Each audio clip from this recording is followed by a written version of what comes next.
How to Succeed or Stepping Stones to Fame and Fortune by Orison Swett Marden. Chapter 2. Seize Your Opportunity.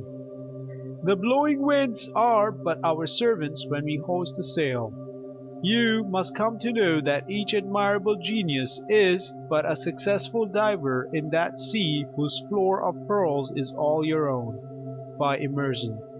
Who waits until the wind shall silent keep, who never finds the ready hour to sow, who watcheth clouds will have no time to reap. By Helen Hunt Jackson. The secret of success in life is for a man to be ready for his opportunity when it comes. By Disraeli. Do the best you can where you are, and when that is accomplished, God will open a door for you, and a voice will call, "Come up hither into a higher sphere." By Beecher.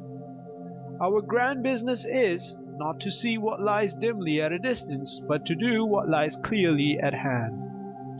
By Carroll. When I was a boy, said General Grant, my mother one morning found herself without butter for breakfast, and sent me to borrow some from a neighbor. Going into the house without knocking, I overheard a letter read from the son of a neighbor, who was then at West Point, stating that he had failed in examination and was coming back home. I got the butter, took it home, and without waiting for breakfast, ran to the office of the congressman for our district. "Mr. Hammer," I said, "will you appoint me to West Point?" "No. Is there, and has 3 years to serve. But suppose he should fail, will you send me?" Mr. Hammer laughed. "If he don't go through, no use for you to try, you lie. Promise me you will give me the chance, Mr. Hammer, anyhow." Mr. Hammer promised. The next day the defeated lad came home, and the congressman, laughing at my sharpness, gave me the appointment. "Now," said Grant, "it was my mother's being without butter that made me general and president." But he was mistaken. It was his own shrewdness to see the chance, and the promptness to seize it, that urged him upward. "There is nobody," says a Roman cardinal, "whose fortune does not visit once in his life, but when she finds he is not ready to receive her, she goes in at the door and out through the window." Opportunity is coy. The careless, the slow, and the observant, the lazy fail to see it, or clutch at it when it has gone. The sharp fellows detect it instantly, and catch it when on the wing. The utmost which can be said about the matter is, that circumstances will and do combine to help men at some periods of their lives, and combine to thwart them at others. Thus much we freely admit, but there is no fatality in these combinations, neither any such thing as luck or chance, as commonly understood. They come and go like all other opportunities and occasions in life, and if they are seized upon and made the most of, the man whom they benefit is fortunate. But if they are neglected and allowed to pass by unimproved, he is unfortunate. "Charlie," says Moses H. Grinnell to a clerk born in New York City, "take my overcoat tip to my house on the Fifth Avenue." Mr. Charlie takes the coat, mutters something about, "I'm not an errand boy. I came here to learn business," and moves reluctantly. Mr. Grinnell sees it, and at the same time one of his New England clerks says, "I'll take it up." "That is right. Do so," says Mr. G. And to himself he says, "That boy is smart. He will work." And he gives him plenty to do. He gets promoted, gets the confidence of businessmen, as well as of his employers, and is soon known as a successful man. The youth who starts out in life determined to make the most of his eyes and let nothing escape him which he can possibly use for his own advancement, who keeps his ears open for every sound that can help him on his way, who keeps his hands open he may clutch every opportunity, who is ever on the alert for everything which can help him to get on in the world, who seizes every experience in life and grinds it up into paint for his great life's picture, who keeps his heart open that he may catch every noble impulse and everything which may inspire him, will be sure to live a successful life. There are no ifs or ands about it. If he has his health, nothing can keep him from success. Zion's Herald says that Isaac Rich, who gave 1,350,000 to found Boston University of the Methodist Episcopal Church, began business thus. At 18, he went from Cape Cod to Boston with $3 or $4 in his possession, and looked about for something to do, rising early, walking far, observing closely, reflecting much. Soon he had an idea. He bought 3 bushels of oysters, hired a wheelbarrow, found a piece of board, bought 6 small plates, 6 iron forks, a 3-cent pepper box, and 1 or 2 other things. He was at the oyster boat buying his oysters at 3 o'clock in the morning, wheeled them in 3 miles, set up his board near a market, and began business. He sold out his oysters as fast as he could get them, at a good profit. In that same market he continued to deal in oysters and fish for 40 years, became king of the business, and ended by founding a college. His success was won by the industry and honesty. "Give me a chance," said Halliburton's stupid, "and I will show you." But most likely he has had his chance already and neglected it. "Well, boys," said Mr. A New York merchant, to his 4 clerks, one winter morning in 1815, "this is good news. Peace has been declared. Now we must be up and doing. We shall have our hands full, but we can do as much as anybody." He was owner and part owner of several ships lying dismantled during the war, 3 miles up the river, which was covered with ice and an inch thick. He knew that it would be a month before the ice yielded for the season, and that thus the merchants in other towns where the harbors were open would have time to be in the foreign markets before him. His decision therefore was instantly taken. "Reuben," he continued, addressing one of his clerks, "go and collect as many laborers as possible to go up in the river. Charles, do you find Mr. the rigger, and Mr. the sailmaker, and tell them I want them immediately. John, engage half a dozen truckmen for today and tomorrow. Stephen, do you hunt up as many gravers and caulkers as you can, and hire them to work for me." And Mr. A himself sallied forth to provide the necessary implements for ice breaking. Before 12 o'clock that day upward of 100 men were 3 miles up the river, clearing the ships and cutting away ice, which they sawed out in large squares, and then thrust under the mainmast to open up the channel. The roofing over the ships was torn off, and the clatter of the caulkers' mallets was like to the rattling of a hailstorm. Loads of rigging were passed up on the ice. Riggers went to and fro with belt and knife. Sailmakers busily plied their needles, and the whole presented an unusual scene of stir and activity and well-directed labor. Before night the ships were afloat, and moved some distance down the channel, and by the time they had reached the wharf, namely in some 8 or 10 days, their rigging and spars were aloft, their upper timbers caulked, and everything ready for them to go to sea. Thus Mr. A competed and on equal terms with the merchants of open seaports. Large and quick gains rewarded his enterprise, and his neighbors spoke depreciatingly of his good luck. But as the writer from whom we get the story says Mr. A was equal to his opportunity, and this was the secret of his good fortune. A Baltimore lady lost a valuable diamond bracelet at a ball, and supposed it was stolen from the pocket of her cloak. Years afterward, she walked the streets near the Peabody Institute to get money to purchase food. She cut up an old, worn-out, ragged cloak to make a hood of, when lo, in the lining of the cloak she discovered the diamond bracelet. During all her poverty she was worth $3,500, but did not know it.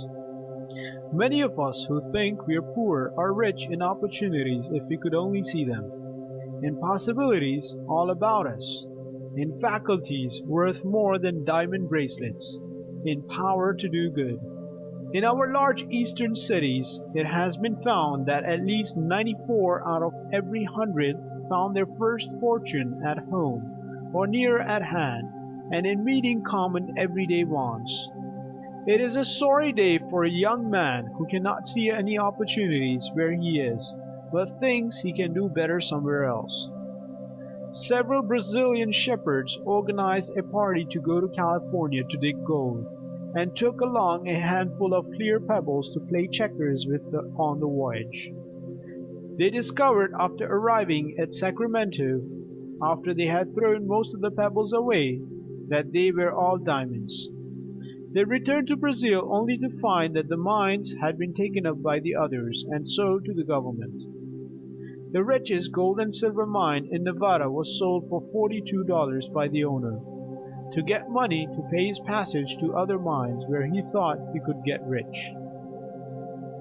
Professor Agassiz told the Harvard students of a farmer who owned a farm of hundreds of acres of unprofitable woods and rocks, and concluded to sell out and try some more remunerative business. He studied coal measures and coal oil deposits and experimented for a long time. He sold his farm for $200 and went into the oil business 200 miles away.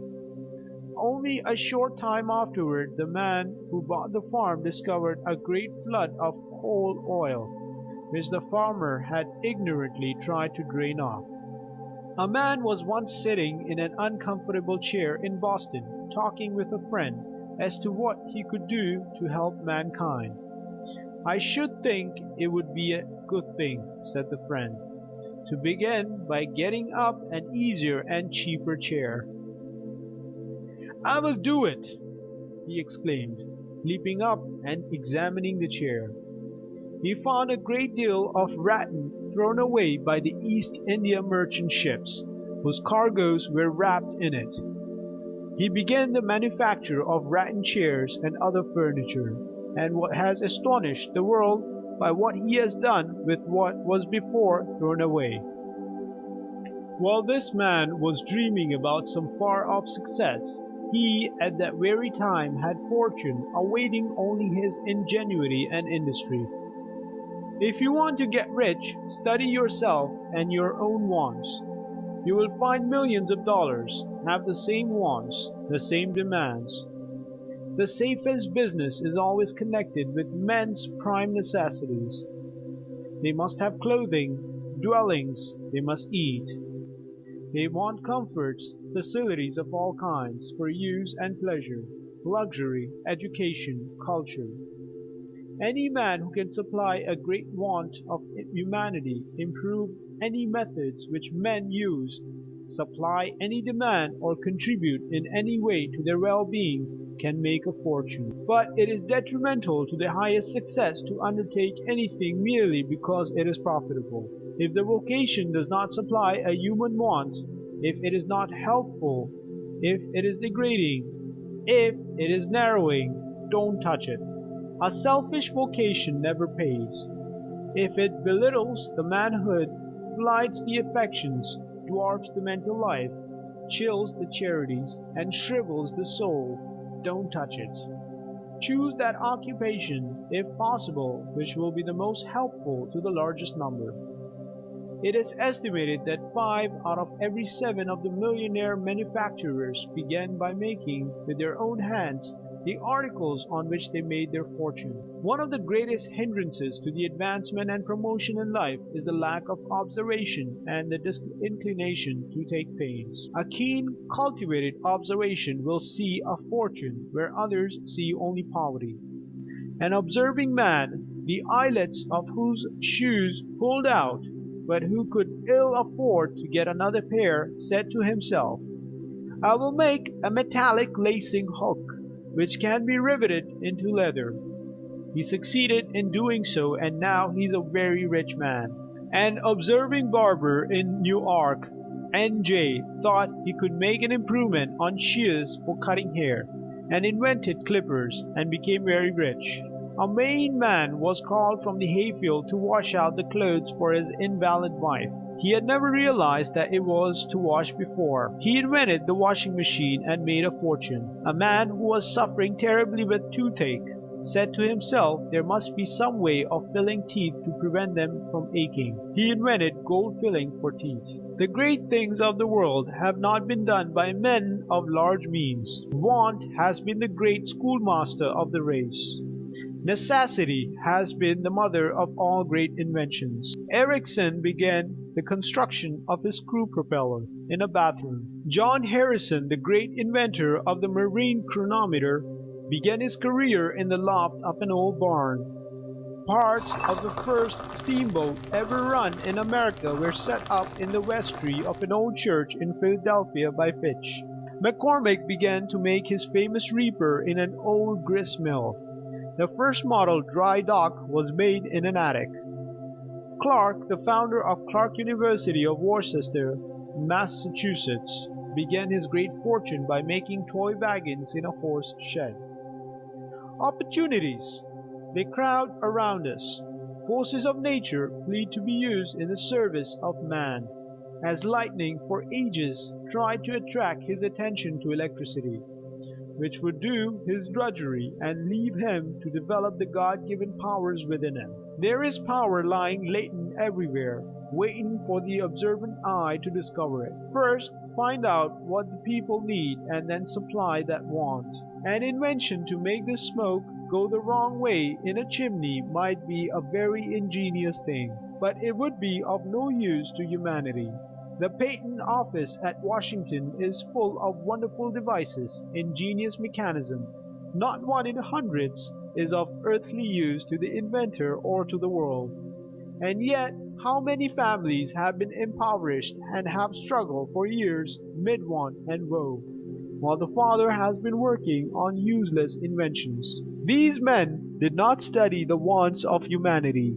A.T. Stewart, as a boy, lost 87 cents when his capital was $1.50 in buying buttons and thread which people would not purchase. After that, he made it a rule never to buy anything which people did not want. The first thing a youth entering the city to make his home there needs to do is make himself a necessity to the person who employs him. According to the Boston Herald, whatever he may have been at home, it counts for nothing until he has done something that makes known the quality of the stuff that is in him. If he shirks work, however humble it may be, the work will soon be inclined to shirk him.